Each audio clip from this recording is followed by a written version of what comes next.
Hello students, so in the previous lecture we were talking about different types of genetic abnormalities and we did talk about the chromosomal aberrations जहाँ पे we did talk about translocation. ठीक है, तो translocation को थोड़ा और आगे देखते हैं आज वाले लेक्चर में. ठीक है, सो मैंने क्या बताया था कि यार दूसरे क्रोमोसोम का कोई सेगमेंट, नॉन होमोलोगस क्रोमोसोम का सेगमेंट आके बाइंड हो जाता है किसके साथ, दूसरे क्रोमोसोम के साथ. ठीक है, तो यहाँ पे will see a representation. Let's say this is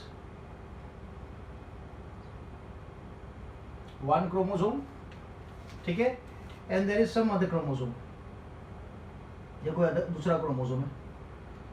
तो ये क्रोमोसोम का सेगमेंट आके अगर इसके साथ बाइंड हो गया, ठीक है, so that is termed as translocation. ठीक है, इस फिनोमिना को क्या कहा जाएगा, ट्रांसलोकेशन कहा जाएगा. You need to know the other segment. ये जो सेगमेंट होगा, this is the segment of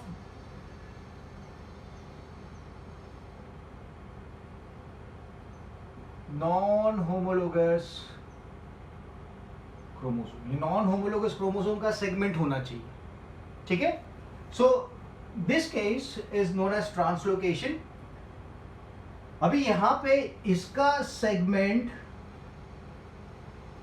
आके यहां पे अटैच हो गया. ठीक है, so this condition is known as non reciprocal translocation. ये जो कंडीशन है इसे कहा जाता है नॉन रेसिप्रोकल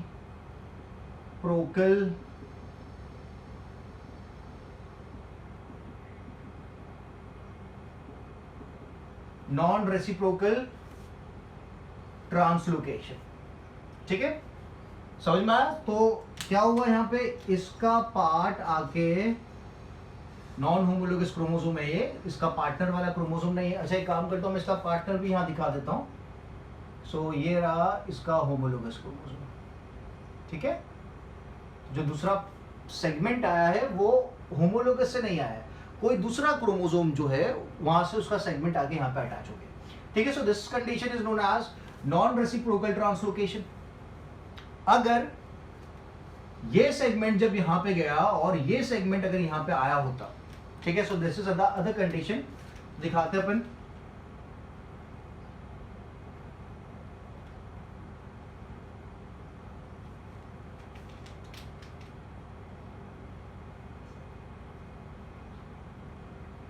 ठीक है, this are two non homologous chromosomes. तो फर्स्ट केस में मैंने बताया कि इसका जो सेगमेंट था वो ट्रांसलोकेट होके वाले क्रोमोसोम के ऊपर आ गया. बट उसी के साथ अगर यहां से भी सेगमेंट टूट के इसके पास आ जाता है, जैसे कि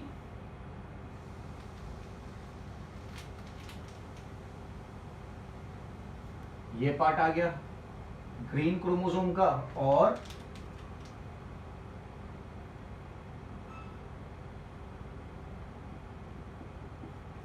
ठीक है, मतलब यहां पे क्या हुआ, ट्रांसलोकेशन दोनों तरफ से हुआ है. इसका आर्म ट्रांसलोकेट होके यहां पे आया. ठीक है, both the way it has gone. So green का आर्म इधर आया और पर्पल वाले का भी यहां पे ट्रांसलोकेट हुआ. मतलब ट्रांसलोकेशन दोनों तरफ हुआ है, ग्रीन वाले से पर्पल वाले की तरफ और पर्पल वाले से ग्रीन वाले की तरफ. यहां पे सिर्फ पर्पल से ग्रीन की तरफ हुआ था. तो इस टाइप का जो ट्रांसलोकेशन है that is termed as reciprocal translocation. This is termed as reciprocal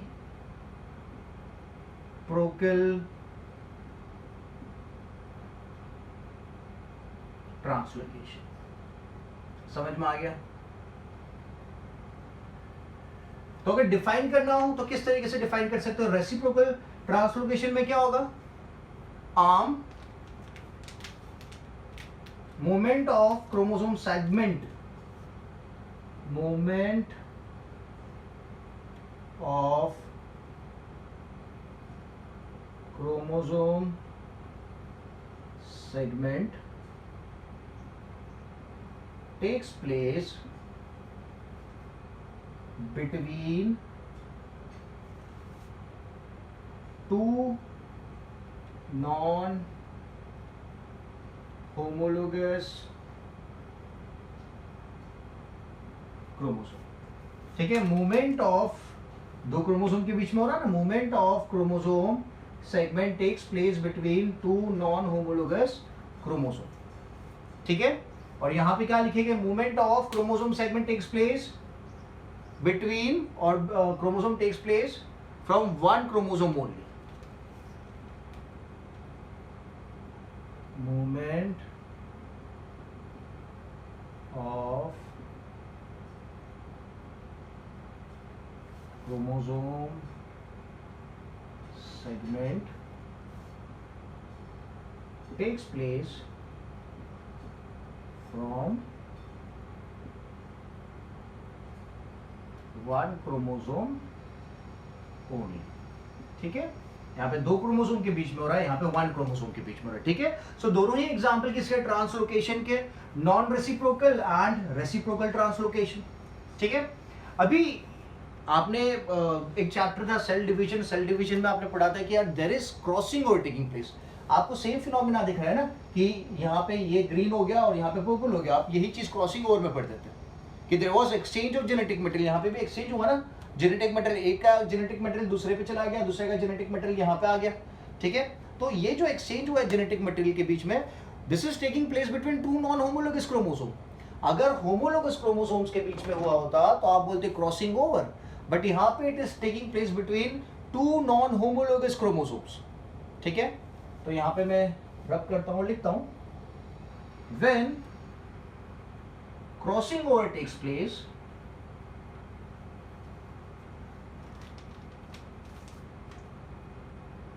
when, see this is very important समझना आपको,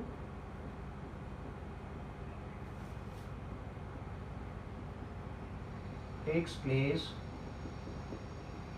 exchange of genetic material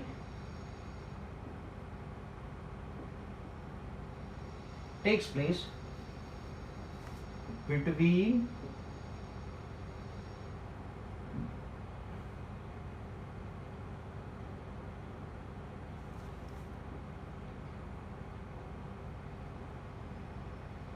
homologous chromosomes.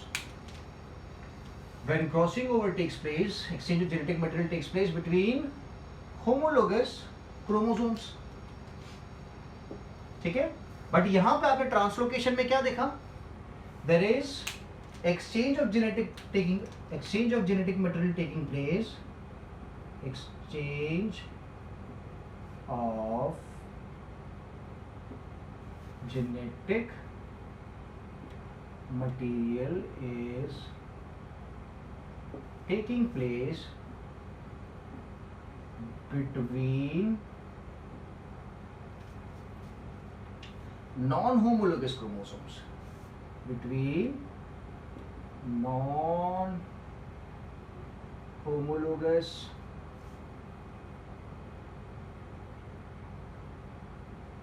chromosomes, ठीक है। So exchange of genetic material, okay, exchange of genetic material यहाँ पे takes place between homologous chromosome, यहाँ पे takes place between non-homologous chromosome, ठीक है। तो this is known as illegitimate crossing over. This is termed as illegitimate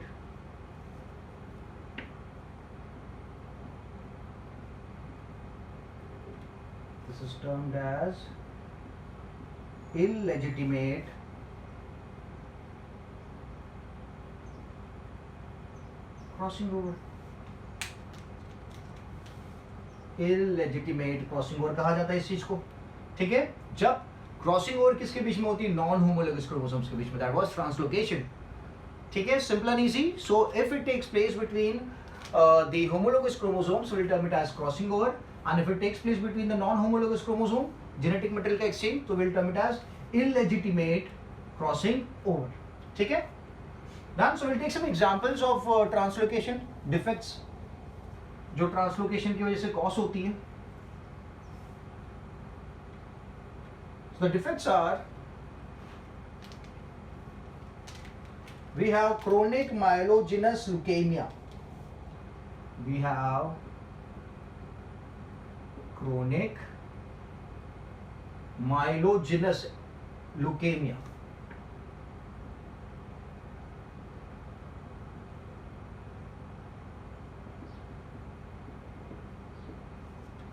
ठीक है, chronic myelogenous leukemia which is also termed as CML, क्या कहा जाता है, CML, and this is also termed as Philadelphia syndrome. इसका दूसरा नाम क्या है, फिलाडेल्फिया सिंड्रोम।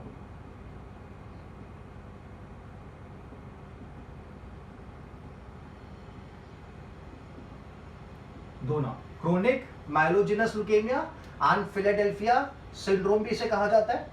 ठीक है, नाउ यहां पे ट्रांसलोकेशन हो रहा है, movement of chromosome segment from one non homologous to the another non homologous. तो यहाँ पे कौन से क्रोमोसोम पार्टिसिपेट कर रहे हैं, तो यहाँ पे पार्टिसिपेट कर रहा है long arm of 22nd chromosome moves to the 9th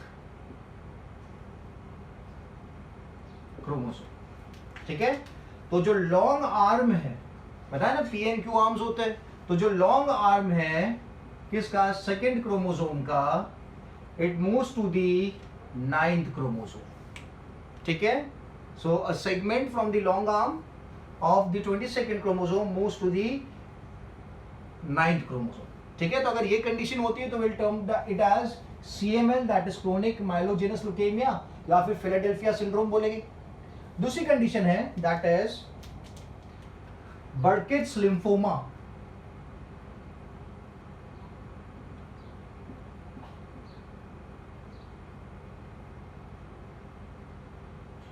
बर्किट्स lymphoma. So यहां पे मूवमेंट कहां से है, सो यहां पे मूवमेंट है from 8th chromosome to the 14th chromosome. The movement of the segment takes from the 8th chromosome towards the 14th chromosome. अगर इस तरीके से है तो इस बीमारी को कहा जाएगा पुर्किट्स लिम्फोमा, बर्किट्स लिम्फोमा। और अगर 22nd से 9th की तरफ है तो it is termed as Philadelphia syndrome या फिर क्रोनिक माइलोजेनस ल्यूकेमिया। यहाँ पे एक और बात आप याद रख सकते हो, जो 22nd क्रोमोसोम है,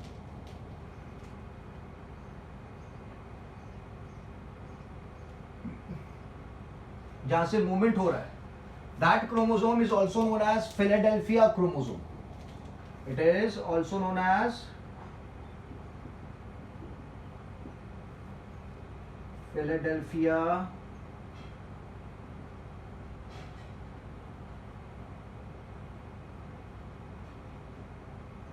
ठीक है,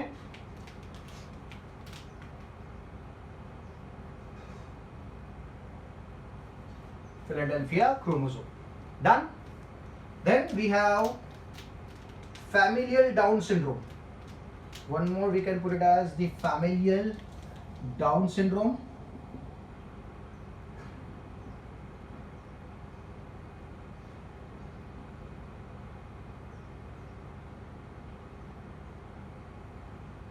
ठीक है, सो familial Down syndrome में क्या है, so there is a movement from 21st chromosome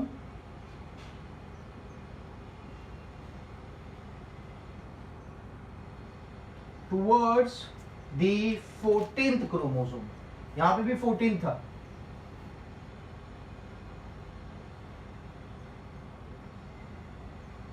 ठीक है। सो यहां पे मैंने 21st, तो आपको याद रखना है मैं किस चीज के मूवमेंट की बात कर रहा हूं, सेगमेंट, तो क्रोमोसोम सेगमेंट का मूवमेंट है, ठीक है। Segment long arm of 22nd chromosome, और I'll put it as a segment from the long arm।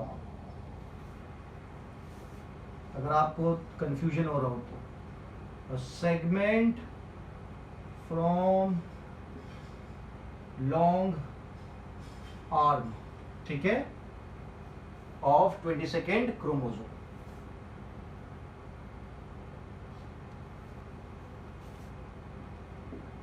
A segment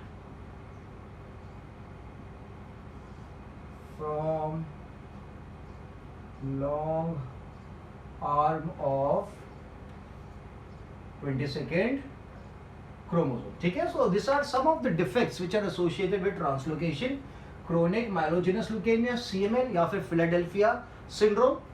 जहाँ पे क्या है, this translocation taking place between two non-homologous chromosome, that is 22nd and 9th chromosome. Burkitt's lymphoma, crossing over or translocation taking place between two non-homologous chromosome, that is the 8th and 14th. And familial Down syndrome, translocation taking place between two non-homologous, that is 21st and 14th chromosome. ठीक है, movement कहां से हो रहा है, movement एक से दूसरे की तरफ हो रहा है. ठीक है, सो एक से दूसरे की तरफ हो रहा है तो will term it as what, non reciprocal translocation. क्या बोलेंगे, नॉन रेसिप्रोकल ट्रांसलोकेशन कहा जाएगा, क्योंकि मूवमेंट 22nd से 9th की तरफ है, 8th से 14th की तरफ है, 21st से 14th की तरफ है. अगर 14 से 21st की तरफ होता, 14 से 8th की तरफ होता और 9 से 22 की तरफ भी होता, दोनों एक दूसरे के साथ एक्सचेंज करते, तो will term it as reciprocal translocation. ठीक है, simple and easy. So let's move ahead and talk about gene mutations.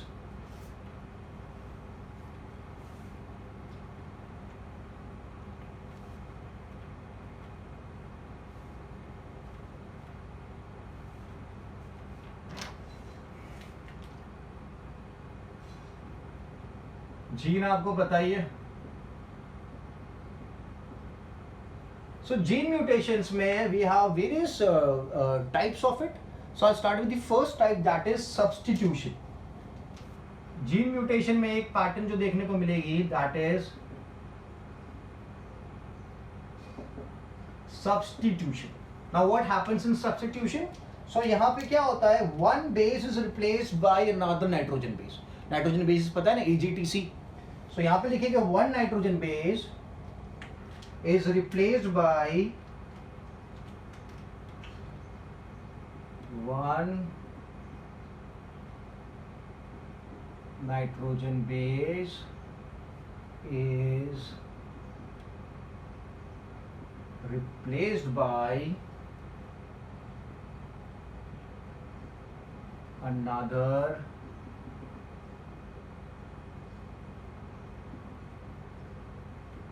Nitrogen base. एक नाइट्रोजन बेस है, उसको दूसरा नाइट्रोजन बेस क्या कर देगा, रिप्लेस कर देगा. ठीक है, तो नाइट्रोजन बेसिस कौन से है, सो वी हैव AGTC. देने की बात करें इसलिए AGTC is the nitrogen base. ठीक है, तो A बाइंड करता है किसके साथ, A binds with T and G binds with C. ये बात आपको पता होनी चाहिए. तो अगर यहां पे रिप्लेसमेंट है बिटवीन द प्यूरिन्स, अगर एक प्यूरिन को दूसरा प्यूरिन रिप्लेस कर रहा है, purine is getting replaced by another purine. ठीक है,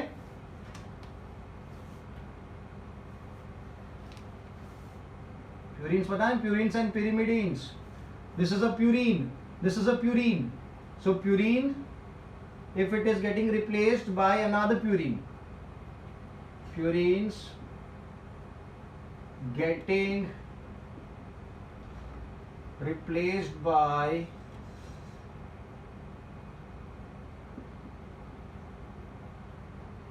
another purines.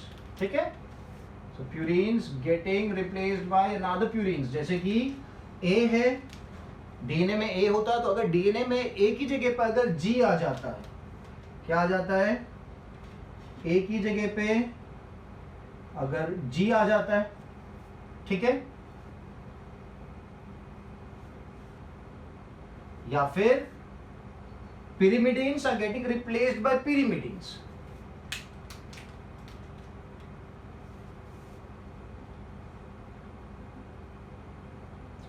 Pyrimidines are getting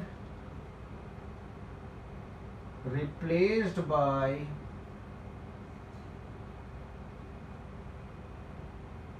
pyrimidines. अगर ये कंडीशन है, that is T is getting replaced by C because T and C are pyrimidines. So T is getting replaced by C. तो उस case में, ठीक है, सो ये जो कंडीशन है जहां पे purine is getting replaced by purine और pyrimidine is getting replaced by pyrimidine, nitrogen bases. So this condition is known as transition mutation. ये दोनों जो कैटेगरी है they belong to, both the categories they belong to transition mutation.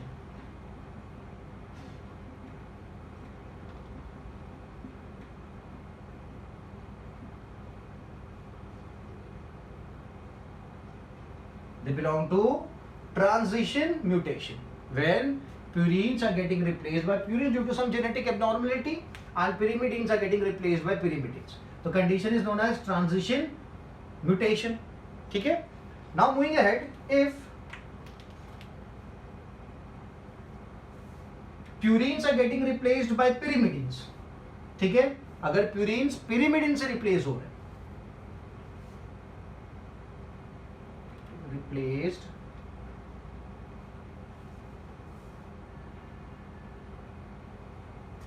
purines getting replaced by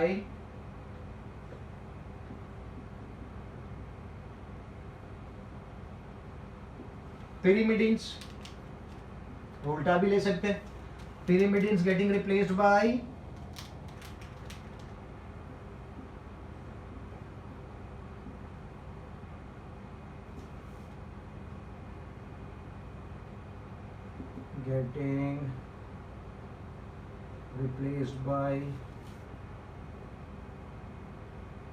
purines.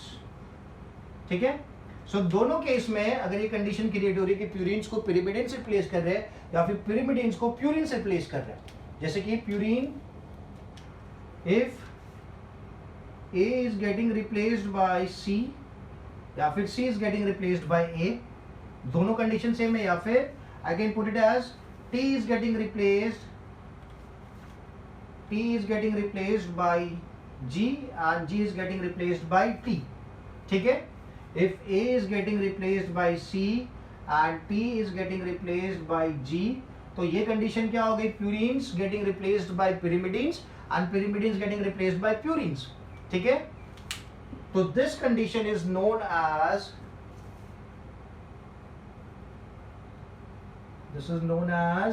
transversion mutation. This is known as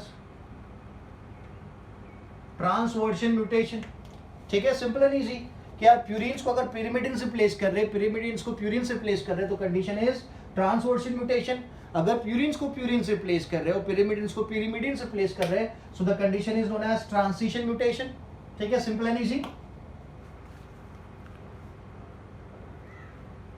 okay, so let's move ahead. So another type of gene mutation देख लेते हैं. एक gene mutation देख लिया आपने, substitution. दूसरा gene mutation देखते हैं, that is termed as addition और deletion of nitrogen bases. Addition या फिर deletion of nitrogen basis.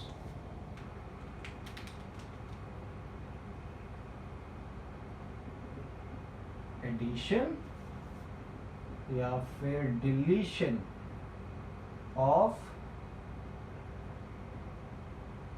Nitrogen bases. Earlier case में आपने क्या देखा? Replacement of the nitrogen bases. यहां पे सीधा क्या लिखा है? एडिशन हो रहा है या फिर डिलीशन हो रहा है नाइट्रोजन बेसिस का. So such kind of mutations are termed as frame shift mutation. They are termed as frame shift mutation कहा जाता है, या फिर they are also termed as gibberish mutation. We also term it as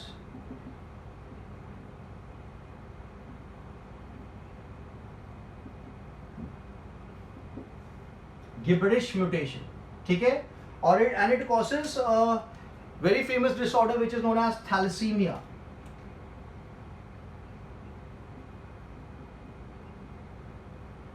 It causes thalassemia.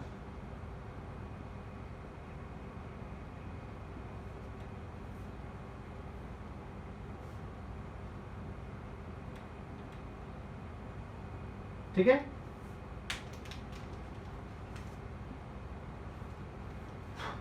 So addition या deletion of a nitrogen base. A delete हो गया या T delete हो गया या जी डिलीट हो गया. जैसे कि ये डीएनए है, पेयरिंग होती है, आपको पता है पेयरिंग किसके बीच में होगी? कॉम्प्लीमेंट्री के बीच में. A binds with T, G binds with C, C, G, T, A। तो अगर ये डिलीट हो गया या फिर कुछ नया एडिशन हो गया, so that would be termed as frame shift mutation या फिर गिब्रिश म्यूटेशन। क्योंकि कभी भी कोई जीन डिलीट होगा तो वो जो प्रोटीन बनाता था, वो जो एक्सप्रेशन बनाता था, वो खत्म हो जाएगा ना। तो इससे क्या होगा, जेनेटिक एबनॉर्मलिटी आएगी, उस प्रोटीन का फॉर्मेशन नहीं हो पाएगा, उस पर्टिकुलर एंजाइम का फॉर्मेशन नहीं हो पाएगा, and it would cause genetic abnormality. ठीक है, तो अपन वैसे ही टॉपिक एबनॉर्मलिटी वाला ही देख रहे हैं। Third, that is tautomerization. That is tautomerisation.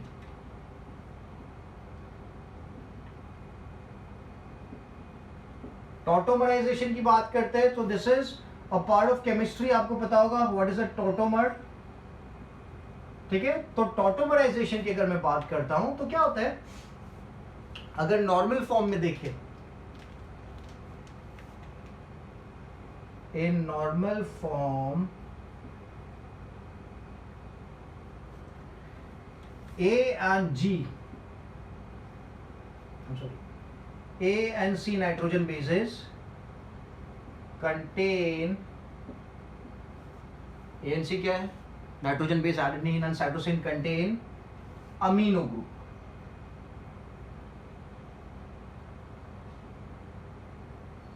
contains amino group, that is NH2। ठीक है, नॉर्मल फॉर्म में A एंड C के पास, एडेनिन एंड साइटोसिन के पास क्या होगा, अमीनो ग्रुप होगा। But due to some chemical changes in the electronic in the what you call in the electrons और the atoms of the structure, okay, तो ये किस में कन्वर्ट हो जाएगा, टॉटोमर में कन्वर्ट हो जाएगा। तो इसका जो टॉटोमेरिक फॉर्म है, किसका, A एंड C का tautomeric form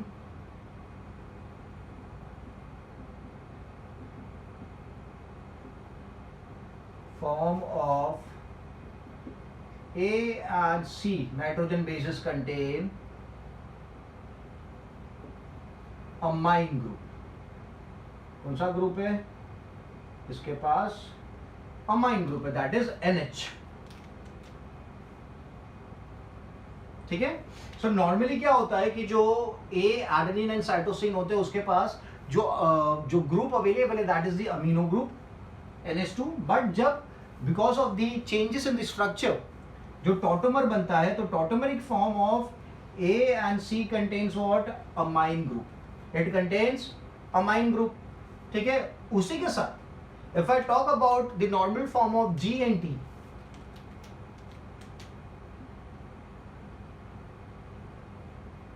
normal form of G and T, that is guanosine and thymine, contains ketone group, contains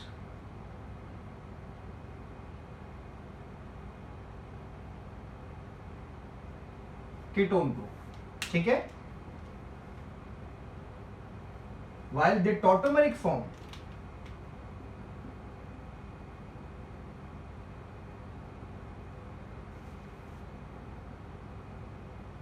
of G and T contains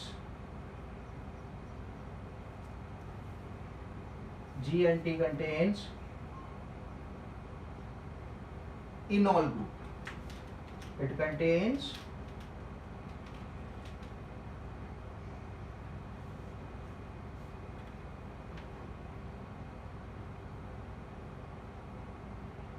ठीक है, इट कंटेन्स इनॉल ग्रुप। तो इसकी वजह से क्या होगा, अगर टॉटोमेरिक फॉर्म में है तो नॉर्मल फॉर्म में बाइंडिंग किसकी होती थी, नॉर्मल फॉर्म में बाइंडिंग होती थी ए की टी के साथ। बट टॉटोमेरिक फॉर्म में बाइंडिंग क्या होगी, अगर ए टॉटोमेरिक फॉर्म में है तो ए बाइंड किसके साथ करेगा, तो ए बाइंड करेगा सी के साथ। टॉटोमेरिक फॉर्म में बाइंड करेगा सी के साथ। गेटिंग द डिफरेंस, नॉर्मली जो होता है A binds with T, but the tautomeric form of A binds with C. तो इससे डीएनए में काफी सारे चेंजेस आएंगे। So let's look at the example, I hope this is clear. Normal form में A and C contains, the nitrogen bases A and C contains amino group, while the tautomeric form of A and C contains amine group. Normal form of G and T contains ketone group, while the tautomeric form of G and T contains enol group. ठीक है, so in the normal condition A binds with T, but in the tautomeric form, if A is available in the tautomeric form, it binds with C. तो पूरा यहाँ पे change हो गया. ठीक है, so let's take an example.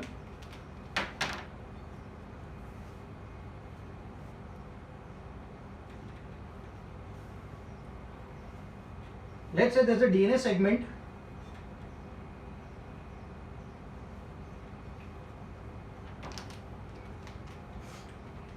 Let's say this is a DNA segment.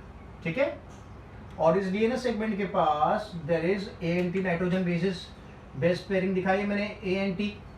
ठीक है, so now if due to the changes in the adenine, if A is converted into a tautomer, ठीक है, तो जब डिवीजन होता है ना, जब व्हाट यू कॉल रेप्लिकेशन होता है, रेप्लिकेशन ऑफ डीएनए अगर देखें तो डीएनए पहले क्या होगा, स्प्लिट होगा ना. सो वन स्ट्रैंड, एक डीएनए की स्ट्रैंड यहाँ पे रहेगी और दूसरी डीएनए की स्ट्रैंड यहाँ पे आ जाएगी. ठीक है, सो अभी यहाँ पे कौन अवेलेबल है, यहाँ पे ए का टॉटोमर, यहाँ पे टॉटोमराइजेशन हो गया और ए का टॉटोमर एग्जिस्ट कर रहा है ड्यूरिंग द रेप्लिकेशन. और यहाँ पे क्या है, यहाँ पे नॉर्मल टी है अपना. तो जब नई स्ट्रैंड बनेगी डीएनए की, तो उस न्यू स्ट्रैंड में ये जो नॉर्मल टी है ये किससे बाइंड करेगा विद द न्यू स्ट्रैंड में, it is going to bind with A. ये तो ए से ही बाइंड करेगा और normal A which is not a tautomer. ठीक है, यानी केस में ए टॉटोमर में एग्जिस्ट करता है. तो अब जब न्यू डीएनए की स्ट्रैंड बन रही है रेप्लिकेशन के टाइम पे, तो ये न्यू स्ट्रैंड में किसके साथ बाइंड करेगा, मैंने यहाँ पे बताया था it would bind with C. It would bind with C. ठीक है, अब अगर इसका फर्दर रेप्लिकेशन होता है, फर्दर रेप्लिकेशन मतलब ये फिर से स्प्लिट होगा, it would split again. तो मतलब क्या होगा, अब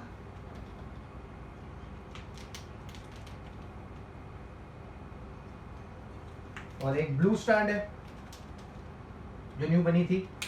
यहाँ पे कौन है, यहाँ पे C है और यहाँ पे अगर टॉटोमरिज्म, अब A जो है उसके पास अब टॉटोमरिज्म नहीं है, it's a normal A without tautomerism. तो अब क्या होगा, नॉर्मल A तो मैं A से दिखाता हूँ ब्लैक से. तो अब ये किससे बाइंड करेगा, तो अब ये बाइंड करेगा नॉर्मल T के साथ, और ये तो वैसे भी बाइंड करने वाला था नॉर्मल G के साथ. और यहाँ पे क्या आ जाएगा, कैपिटल. ठीक है, तो आप सोचो बिकॉज ऑफ टॉटोमरिज्म यहाँ पे नॉर्मली क्या होना चाहिए था, A और T आना चाहिए था, but because of tautomerism in this step A binds with C. और जब ये डीएनए फर्दर रेप्लिकेट करेगा तो जो दो स्ट्रैंड्स बनेगी, दोनों स्ट्रैंड में से एक स्ट्रैंड में क्या आ जाएगा, G and C आ जाएगा. नॉर्मली क्या होता है, अगर इसको आप फर्दर रेप्लिकेट कराते हो without tautomerism, if this strand is further replicated, so every time it would produce what, it would produce strands possessing A T every time यही मिलता. बट बिकॉज ऑफ टॉटोमरिज्म यहाँ पे क्या हो गया, ये चेंज आ गया, G एंड C स्ट्रैंड का फॉर्मेशन हुआ, न्यू स्ट्रैंड का फॉर्मेशन हुआ. ठीक है, न्यू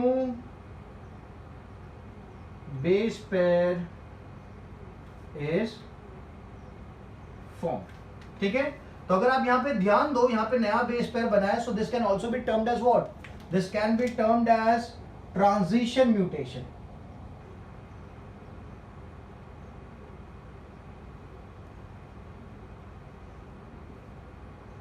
ट्रांजिशन म्यूटेशन, क्या पढ़ा आपने ट्रांजिशन म्यूटेशन के बारे में, आगे बात हुई ना अभी ट्रांजिशन म्यूटेशन की.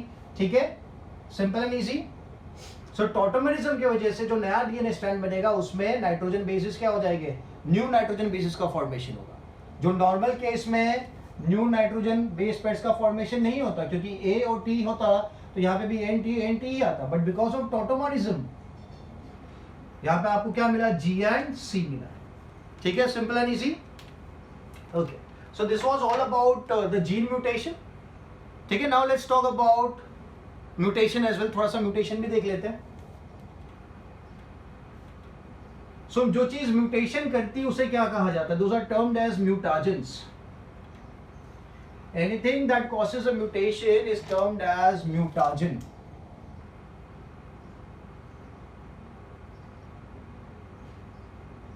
उसे म्यूटाजेन कहा जाएगा। और म्यूटाजेन दो तरीके के हैं, one is physical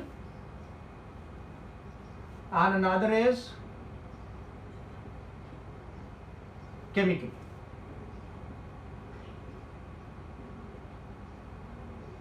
Physical and chemical. So physical में मैं बात करता हूं, let's talk about the work of Muller. ठीक है, so Muller was the first scientist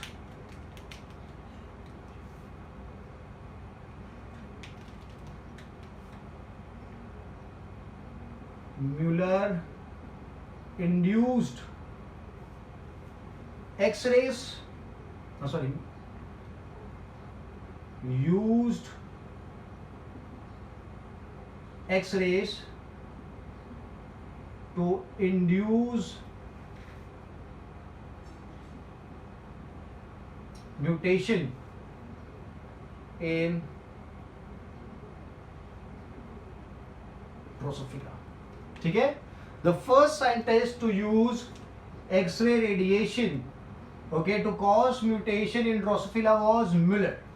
ठीक है, so that is the reason Muller is also known as the father of actinobiology. Muller is known as the father of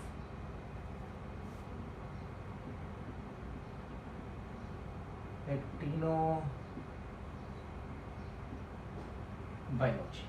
क्या कहा जाता है, Muller is known as the father of actinobiology. ठीक है, अच्छा एक काम करना आपको कि मैंने जो भी सिंड्रोम्स अभी बताए थे आगे टॉपिक में, तो उन सिंड्रोम्स के सिम्टम्स क्या आपको मुझे बताना है। आप जब ये लेक्चर देखते हो ना, तो लेक्चर देखने के बाद जो जो नाम मैंने बोला, फिलाडेल्फिया बोला मैंने, जो भी नाम मैंने लिए, जैसे यहाँ पे एक मैंने टर्म दिया एक्टिनोबायोलॉजी, तो एक्टिनोबायोलॉजी क्या होता है वो आपको मुझे व्हाट्सएप करना है। फिलाडेल्फिया सिंड्रोम क्या होता है वो आपको मुझे मैसेज करना है।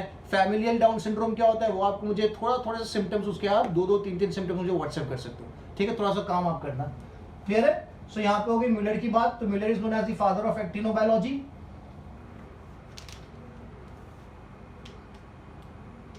रेडिएशन फिजिकल की अगर बात करते हैं, so this can be further divided into ionizing and non-ionizing. Ionizing radiation में भी आपको पता होगा इनके बारे में, ionizing radiation and non-ionizing radiation.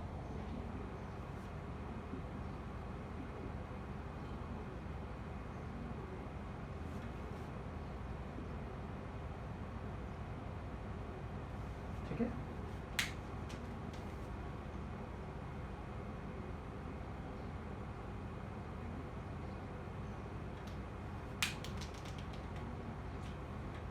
सो अगर आपको लो स्टैंड में आपने ध्यान दिया होगा तो आपको पता होगा कि सबसे हाई एनर्जी जो है that is ionizing radiation. This are high energy radiation, this are high energy radiation, so they can penetrate deep inside the skin, आपके स्किन को पेनिट्रेट करके भी अंदर जा सकते हैं। So they show deep penetration in skin। ठीक है, देखिए they show deep penetration, skin को भी ले सकते हो आप। Okay, some of the examples are x rays, then we have the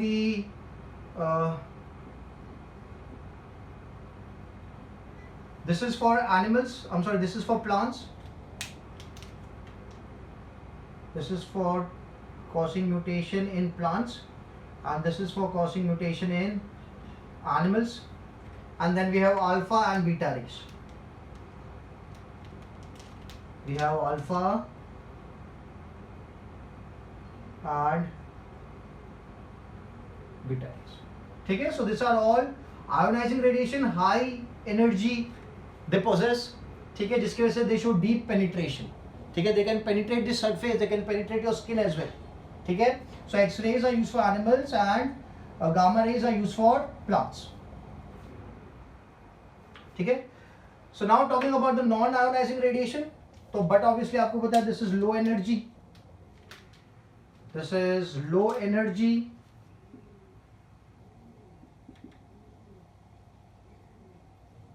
Because of the low energy, they cannot go beyond the skin. वो स्किन के पार नहीं हो सकते. तो मैं लिखूंगा shows low penetration.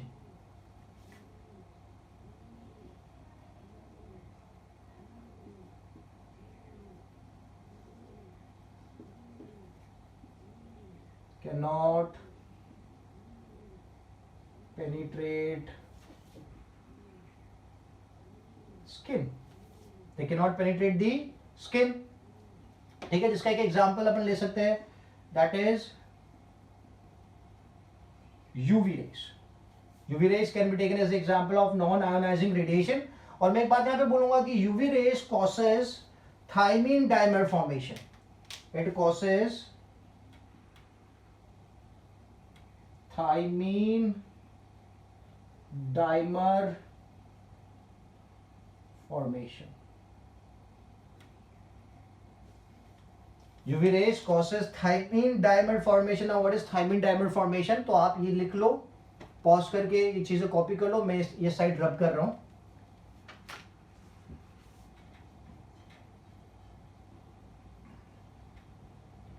So UV rays when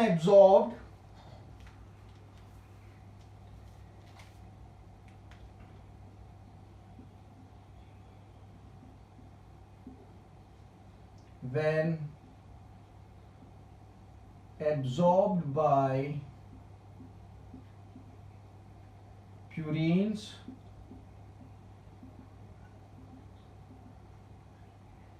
and pyrimidines. UV rays when absorbed by purines and pyrimidines, क्या होता है? Let's say this is a DNA strand. ये एक DNA स्ट्रैंड है. तो यहाँ पे पेयरिंग किसके बीच में होगी? ए टी जी सी, इस तरीके से पेयरिंग होगी. ए टी जी सी. ठीक है, इस तरीके से पेयरिंग है. अब बिकॉज ऑफ यूवी रेज क्या होता है? There is some changes caused in the purines and pyrimidines, and what they do is they start pairing among themselves.